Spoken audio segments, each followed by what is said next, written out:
This is Destiny with the Star Wars lens, like this really cool combination that hasn't been done before. I can't wait to take a Praxic blade to Mars. Don't be a ridiculous fan. Just stay cool. Wait, we gotta squat it up and play through. Oh, yeah.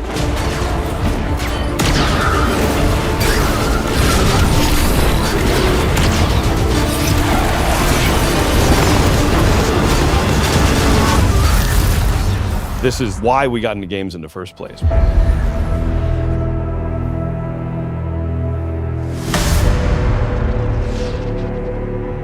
Early on, we developed this North Star, authentically Destiny, unmistakably Star Wars. It has to be something that feels like a Destiny story. It can't feel like a one-off. This can't feel like a side quest, right? Like this has to be a continuation of the Fate saga. I had this vision. I knew it came from the Nine. But with Star Wars beats and Star Wars visuals. This was uncharted territory for Lucasfilm Games, and that this is the first time we're telling a story inspired by Star Wars within a different universe. At the heart of I think every Guardian's identity is this healthy, independent, rebellious streak. We were excited to actually explore that scoundrel fantasy, bounty hunters, the syndicates going out and doing jobs with a ragtag team. We took inspiration from Star Wars to ensure the scale, visual language, soundtrack, and cinematic storytelling in Renegades delivered on everything fans will have come to expect from the franchise. The Praxic blade collaboration stands out to me. Because lightsabers are so iconic, it was absolutely critical to get that balance right. The team at Lucasfilm Games was just so solutions focused. It wasn't, it has to be this way. It was a lot of back and forth and asking questions about how would this work? Well, let's talk about it. All right, so we need a different energy source. Okay, what would that look like? It was all about what is best for the player. When we announced this collaboration with the studio, James may or may not have been wearing a fighter pilot helmet. Yeah. Destiny and Star Wars shared that same beating heart. I was like, oh, this is gonna be special.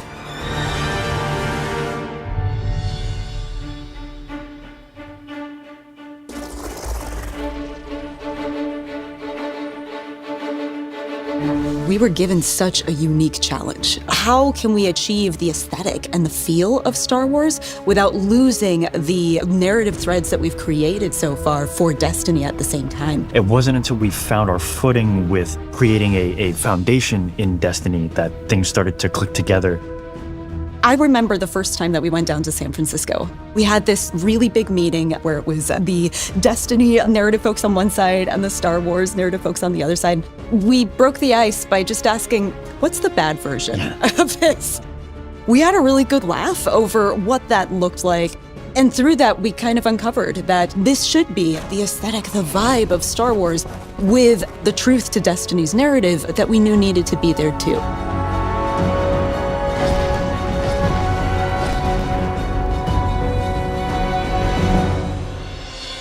We begin 2 months after the Edge of Fate has happened. The world has moved and changed, and we're still trying to figure out what binding the Nine means. The Vanguard have redacted the prophecy of extinction. They don't want the public to panic over this prophecy. The crux of our story is the Drifter asking us to help him break Vanguard law for good reason to confront a new rising faction of Cabal called the Baron Imperium. It's what drives Eris to help the Drifter out, as well as the player Guardian.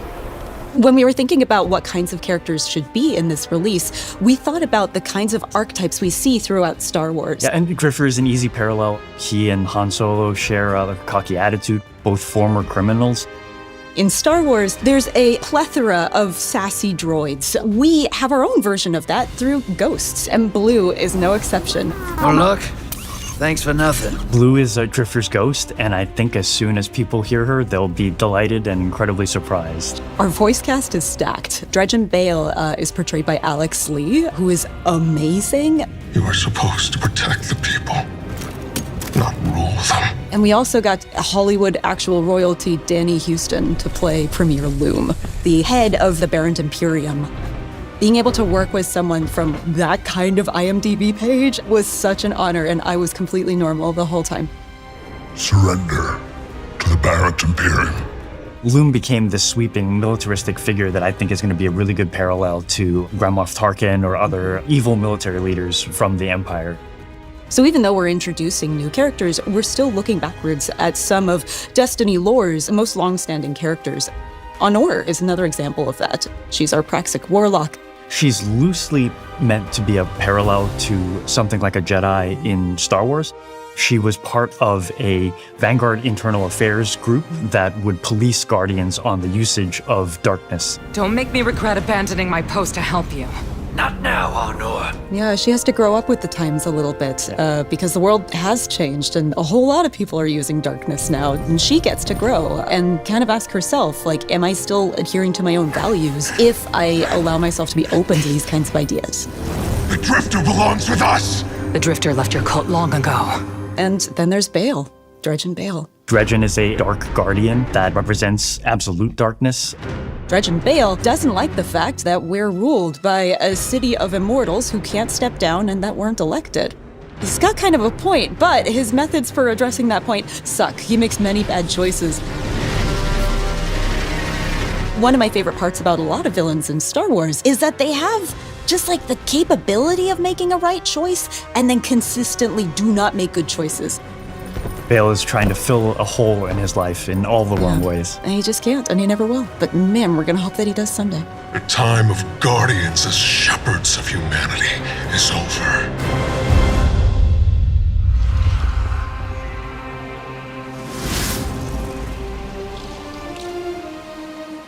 This has been an opportunity where you love Destiny, you love Star Wars, you want to do something with both. What are you going to put into it? Oh my God, it was such a challenge at first, finding that sweet spot of how do we make something that can live in both worlds and not feel out of place in either, but also feel totally new and exciting. It wasn't always about where do we find the exact middle ground, 50-50 Star Wars and Destiny, because at that point, you're feeling almost a little derivative. There's those moments along the way when we were like, this is just Star Wars. This is not the purpose of the collaboration. We want to have something kind of new that makes you think of both. I remember when we were trying to figure out what we're going to do with our new Cabal. We started in that place where it's just Cabal wearing a stormtrooper outfit. Yeah. But it wasn't until we injected more of that weird alien design of a lot of these armor sets that was kind of what switched it over from this is too derivative to this is really working. I think it comes through in the visuals and every single map. There are little Easter eggs and little treats here and there that we hit around, and Lucasfilm Games has been awesome at collaborating with us and even putting some of their input onto our maps so we can really give the players something exciting. The switch flipped in my head like, oh, we would never have done this without this collaboration was the Syndicates. Yeah. We're going places with the Vex and the Elixni and the Cabal that we really weren't going to go before. Oh yeah, and trench coats. And trench coats, yeah. We have Vex in trench coats that are playing cards. It's so awesome, and I don't think we would have dared do that if we didn't have this opportunity. No, and it was the perfect time in our universe to do it too. The Star Wars fans on the team just start coming out, telling their stories about what they're excited to build, and far be it from me to get in the way. We make a lot of weapons in Destiny. How do you take a weapon in Destiny, which we have literal like 4 digits of guns, and understatement, right?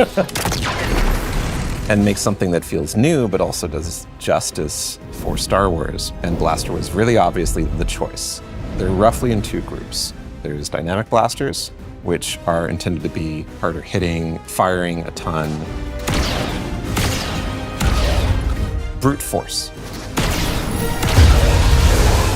And then we have a number of balance blasters.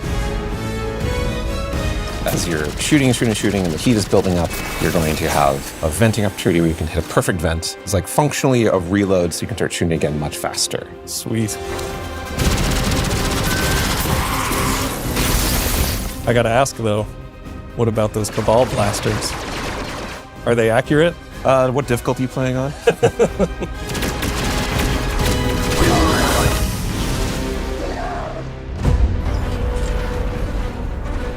We have swords in Destiny, but we don't have a Praxic sword. We don't have We do not. a lightsaber approximate. has an exotic primary weapon that's kinetic, where you can reflect a bunch of blasts,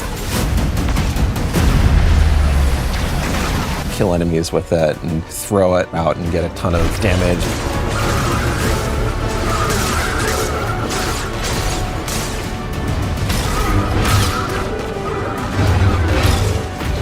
Having the sandbox be able to explore this new ability ecosystem with renegade abilities. We've taken so much of this opportunity and turned it into what we can grow. Every corner of the game, from the art, the design, the audio, the music, UI, the rewards, completely infused with the magic of the collaboration. It's really been a real treat to be a part of. Yeah, super satisfying.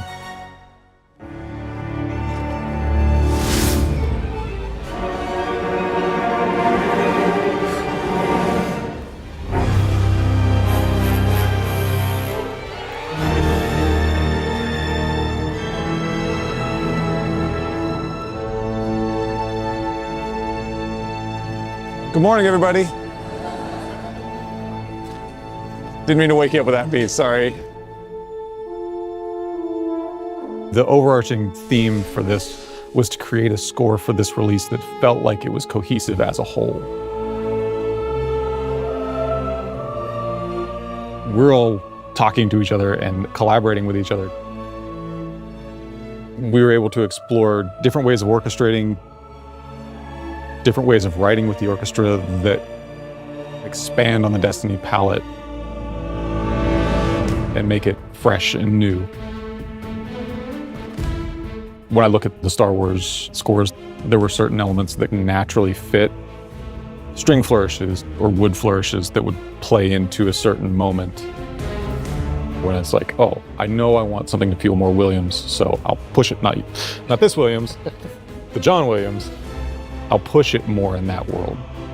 Another thing too is the amount of percussion. I had some ideas that felt more full-on Star Wars, and once you flesh out the percussion arrangement, it instantly sounds more Destiny as a result.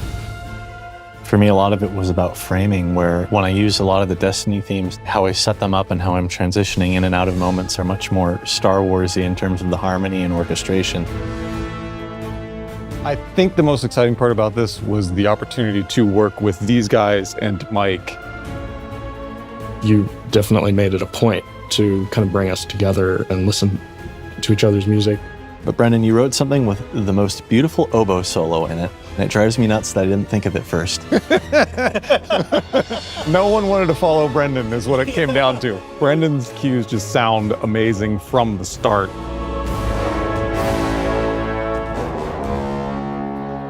I remember, Nolan, your first high action cue. Everyone was like, whoa! Because it's really fast, really intense. Josh kept on spinning around and looking at you. Humans have to play this. Jeez. Destiny has so many themes, and that's a great vehicle for doing the Star Wars spin. Our first meeting was discussing that main theme, and I remember hearing it for the first time.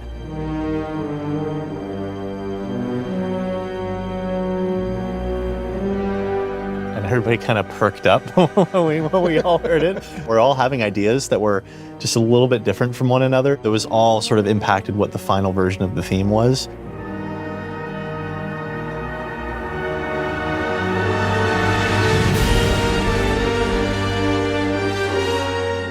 Dredge and Bail.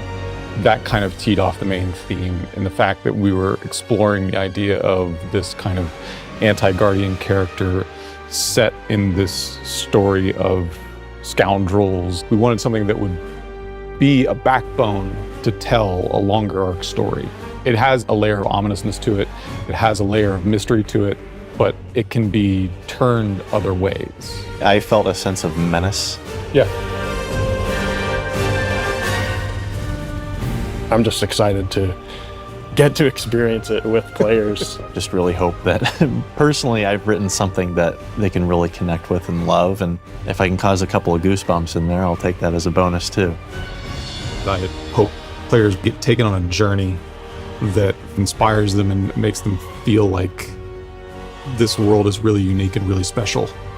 My favorite feeling as a creator is getting to watch someone's look of like absolute surprise. I want players to feel hope, that exciting, boundless potential that Destiny has, and world of possibility that Star Wars unlocked.